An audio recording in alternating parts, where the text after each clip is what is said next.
Culture Wars here, another segment of Culture Wars. There's a lot going on in American soccer, including a new league debuting in 2025.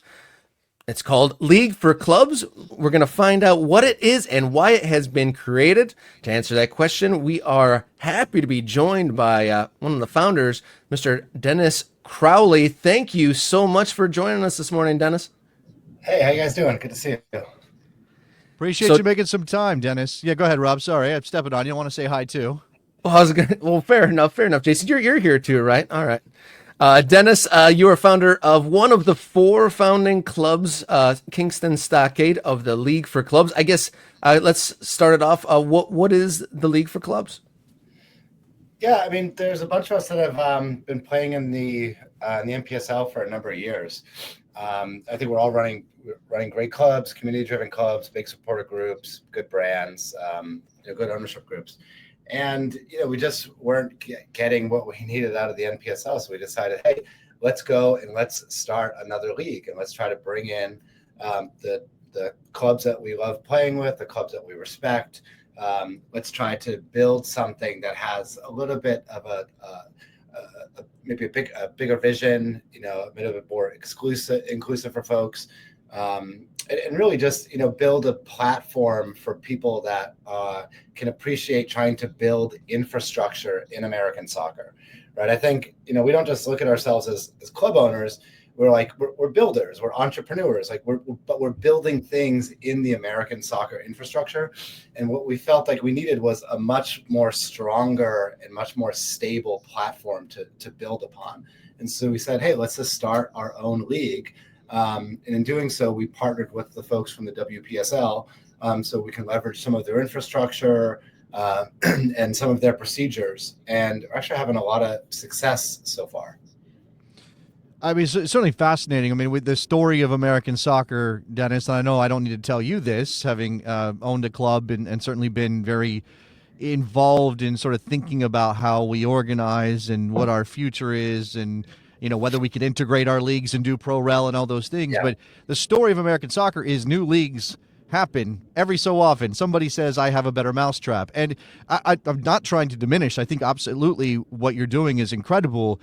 But I guess people who maybe are a little cynical about the history of American soccer would wonder why another league. What is it? Now, you kind of laid it out there, but what would you say to somebody who says, eventually we kind of have to stop adding more leagues and just figure out a way to connect all these dots?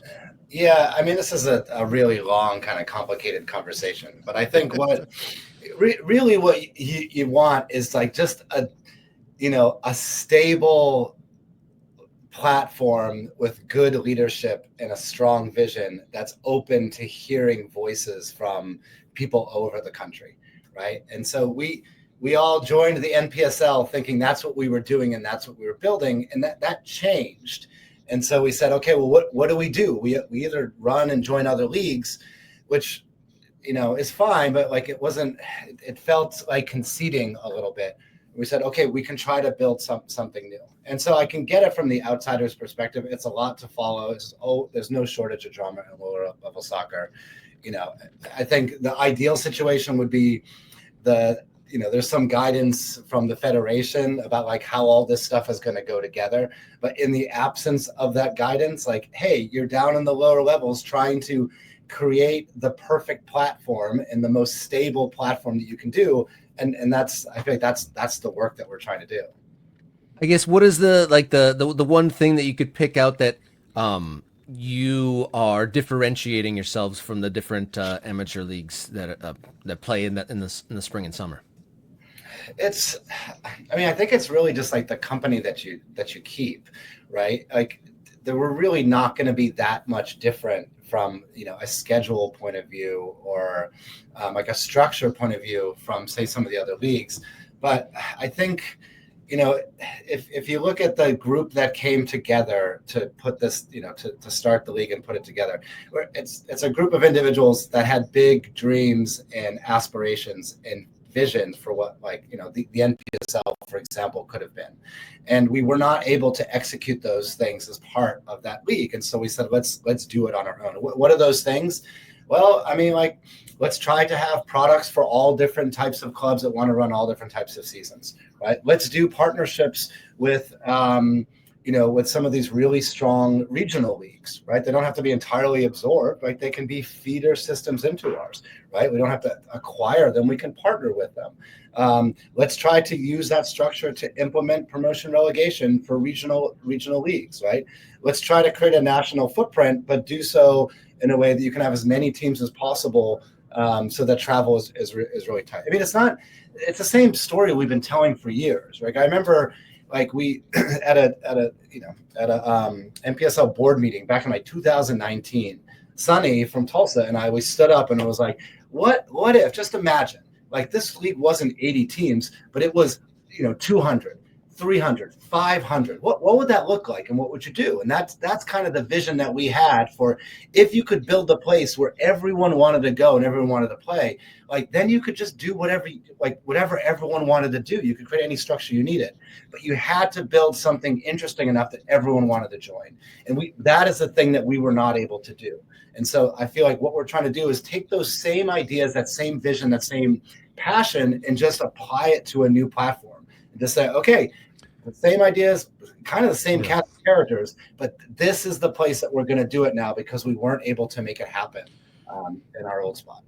I'm certainly encouraged by people like you and people like Sonny and your founding clubs and everybody else that's involved here. And we kind of have the maps from your website. It's really tough to see the team names, but you can kind of tell where you guys are located right now with some of the clubs that have joined up.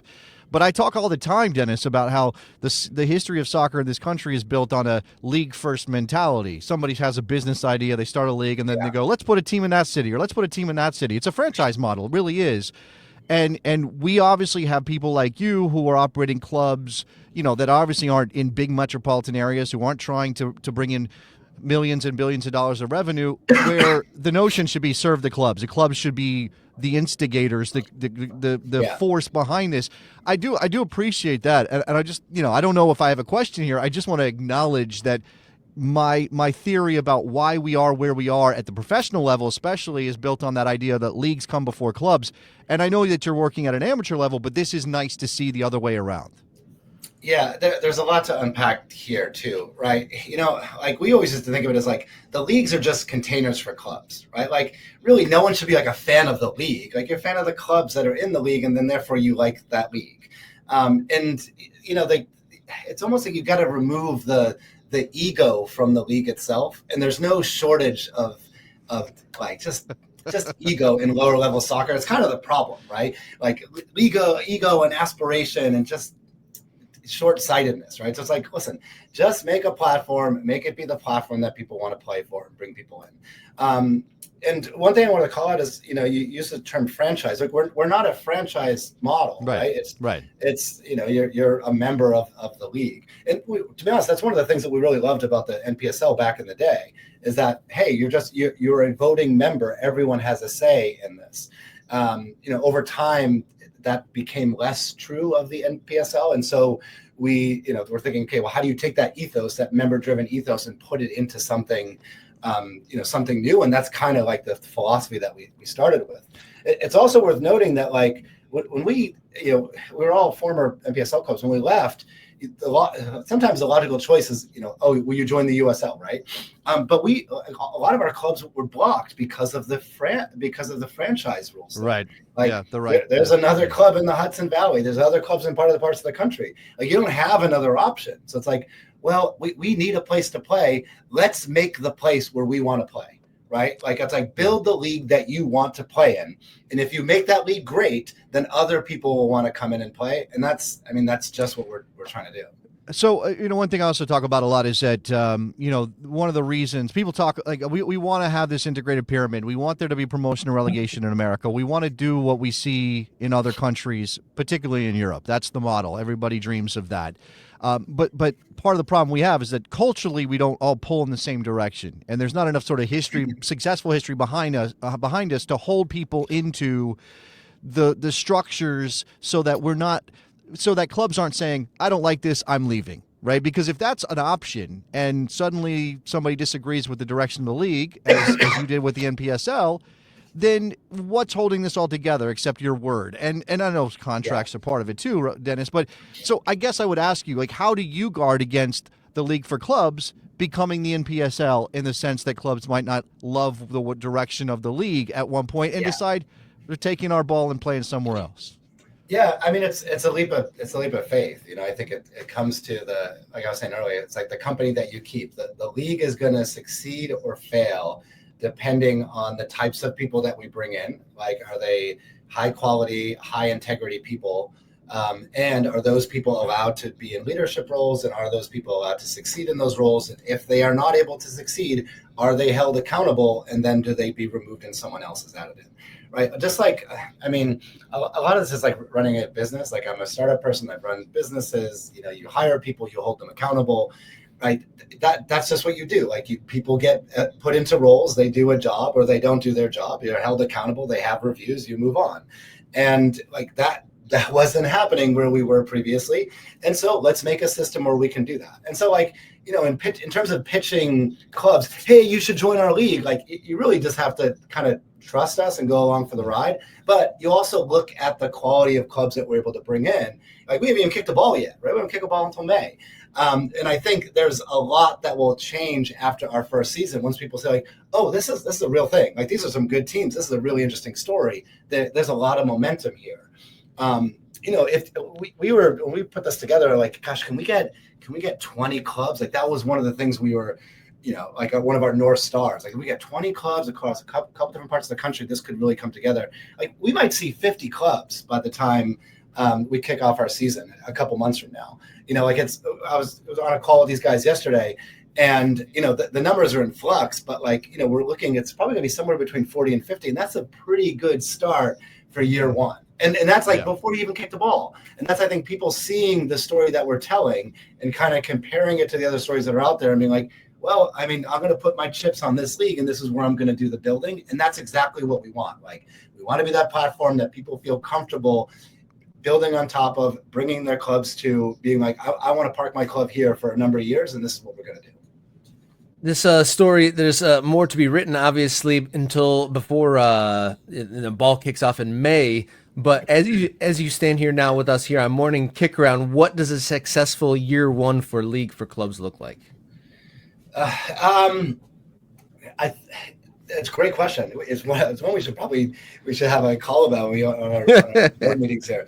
Off the top of my head, I'm thinking it's like, if you don't hear any drama about the league, that is successful. Like, the kiss of death for any of this stuff is, clubs that aren't sustainable, clubs that run out of money. We have to do our diligence as kind of the shapers and the founders of the league to make sure that we have the right founding clubs in there to make sure that everything's going to go well year one. And I think year one is the hardest year to get through. Just like when you're starting a club, year one is the hardest year. Like, nobody knows if anyone's going to show up. Nobody knows if the team's any good. Nobody. It's hard to get the sponsors because they haven't seen anything. There's no photos of anyone playing in the league. But I think once we get through this year, and all signs showing that, like, hey, there's a lot of momentum here. We're adding new clubs regularly. There's a lot of excitement, and like we all know what we're doing because we've been doing it for a decade. I think we'll be in a pretty good spot by the end of the season. That's exciting times for viewers and clubs interested to know more. What's like the central spot to send folks for information on the League for Clubs? Yeah, the website is theleaguefc.com. And from there, you'll find all the info on, how to join. You can follow the social media handles, find information about the clubs and the conferences and the alignment and stuff. I saw that you were showing the photo there. It's a little small to see. But yeah, it's just theleaguefc.com. Well, Dennis, thank you so much for sharing time with us and telling us about the League for Clubs. And thank you so much for joining us here on Morning Kick Around, trying to cover all the levels of soccer across the world and here at home in the United States. Thank you so much for joining us this morning. Thanks for having me. We'd love to come back sometime and tell you about how we're doing. So I appreciate it. Absolutely. Sure thing. Let's check in. All right, see you guys. Be good.